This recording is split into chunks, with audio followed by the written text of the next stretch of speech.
Planning to control violence, ہم ایسی techniques کا ذکر کر رہے ہیں جن کے استعمال سے جو وائلنٹ ایکٹس ہیں ان پر قابو پایا جا سکتا ہے، مگر یہاں یہ عمل بھی دیکھنا ضروری ہے کہ ہم وائلنٹ ایکٹس کا مقابلہ کرنے کے لیے تیار ہوں، ہم ان کو کنٹرول کرنے کے لیے ذہنی طور پر تیار ہوں۔ اس کے لیے ایک عمل جو بہت ضروری ہے وہ ٹیچرز جو ہیں ان کا ڈریس کوڈ ہے۔ ٹیچرز جو ہیں وہ کیسے ڈریس اپ ہو کے اسکول میں آتے ہیں، اور ان کے کیا یہ تو نہیں کہ ان کے ڈریس یا ان کی جو شوز ہیں یا وہ انہوں نے اگر کوئی جویلری پہنی ہوئی ہے ان کے استعمال سے کسی دوسرے کو نقصان پہنچ سکتا ہے۔ عام طور پر اگر کوئی طالب علم جو ہے وہ وائلنٹ ایکٹ جو ہے وہ سامنے لے کر آتا ہے تو ٹیچر جو ہے وہ ایکولی وائلنٹ ہو کے اگر بیہیو کرتی ہے یا وہ فزیکل ایگریشن کا استعمال کر لیتی ہے تو بعض اوقات اس نے اس کے ڈریس سے یا اس کی جو جویلری ہے یا شوز ہیں ان کے ذریعے اسٹوڈنٹ کو نقصان پہنچ سکتا ہے۔ تو پہلے تو اس چیز کا تعین کریں that you are dressed up appropriately to handle such situations۔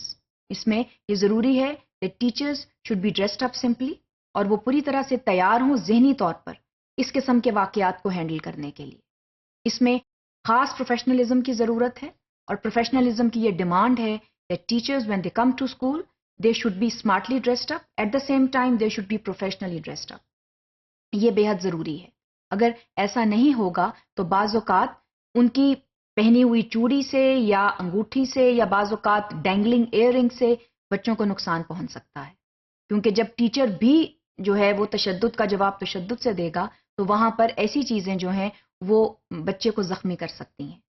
تو اس سے جو ہیں وہ معاملات مزید بگڑ سکتے ہیں۔ تو کوشش یہ کریں کہ you are professionally and smartly dressed up and then you are fully prepare to handle such situations. یہ بے حد ضروری ہے۔ اس کے ساتھ ساتھ اس چیز کا خیال کریں کہ آپ کے جو کلاس روم ہے اس کی ارینجمنٹ کیا ہے، جو آپ کی ویلیویبل چیزیں ہیں keep them out of reach of such students, because such students who are potential violence makers, یہ وہ لوگ ہوتے ہیں جو آپ کو معلوم ہوتا ہے یا آپ کی آنکھ کے سامنے ہوتے ہیں اور آپ کو ان کے اوپر شک ہوتا ہے کہ یہ کبھی نہ کبھی وائلنٹ ایکٹ میں ضرور ملوث ہوں گے۔ تو یہ جو وائلنس میکرز ہوتے ہیں ان کوشش یہ کریں کہ ان سے آپ کی جو قیمتی املاک ہیں کلاس روم کی وہ دور ہوں، کیونکہ اگر وہ ایگریسو ہو جاتے ہیں، اگر وہ تشدد کا استعمال کرتے ہیں تو پھر بعض اوقات وہ کوئی بھی جو کلاس میں ایسی کوئی قیمتی چیز ہے اس کو بھی اٹھا کر پھینک سکتے ہیں یا کسی دوسرے کو مار سکتے ہیں اس سے۔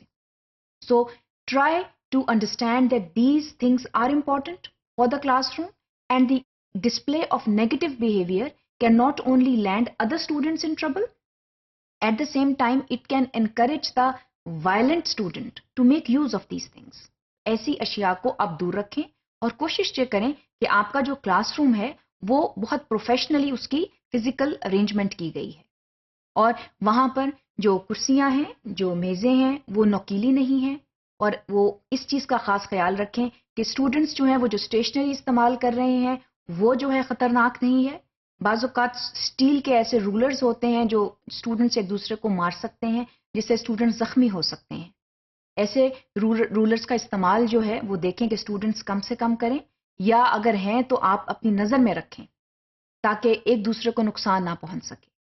تو یہ جو کلاس روم میں مٹیریلز ہوتے ہیں جو اسٹیشنری ہوتی ہے اس کو بھی آپ یوزر فرینڈلی رکھیں، اور کوشش یہ کریں اور اسٹوڈنٹس کو انکریج کریں کہ وہ یوزر فرینڈلی اسٹیشنری اور مٹیریلز کا استعمال کریں، کیونکہ انہی چیزوں کا استعمال جو ہے وہ ایگریسو اسٹوڈنٹ کر سکتا ہے، اور پھر اس کے سامنے جو بھی چیز آئے گی وہ اٹھا کے بعض اوقات مار سکتا ہے یا مار سکتی ہے۔ تو ہمیں جو ہے وہ پوری طرح جو ہے پرو ایکٹیولی ایکٹ کرنا چاہیے، ہمیں یہ سوچنا چاہیے کہ کون سی چیز سے نقصان پہنچ سکتا ہے تاکہ ان چیزوں کو ہم جو ہے وہ ہٹا دیں۔ پہلی بات تو یہ ہے کہ اسٹوڈنٹس کو ہم مینٹلی پریپیئر کریں کہ ایسے ایکٹس ہو سکتے ہیں، اور جب ہم نے ان کو مینٹلی پریپیئر کیا تو اس میں ہم ان کو یہ انکریج کرتے ہیں کہ user friendly items class room میں لے کر آئیں جن سے نہ ان کو خود کو نقصان ہو یا کسی دوسرے کو نقصان ہو۔ تو جب ہم وائلنس کو کنٹرول کرنے کی بات کرتے ہیں تو وہاں پر جو ہے ان چیزوں کی ڈسکشن بہت ضروری ہے، اسٹوڈنٹس کے ساتھ بہت ضروری ہے، so that students also become well informed about the dangers of violence and about the materials that are there in the classroom, جن کی وجہ سے ان کو نقصان بھی پہنچ سکتا ہے۔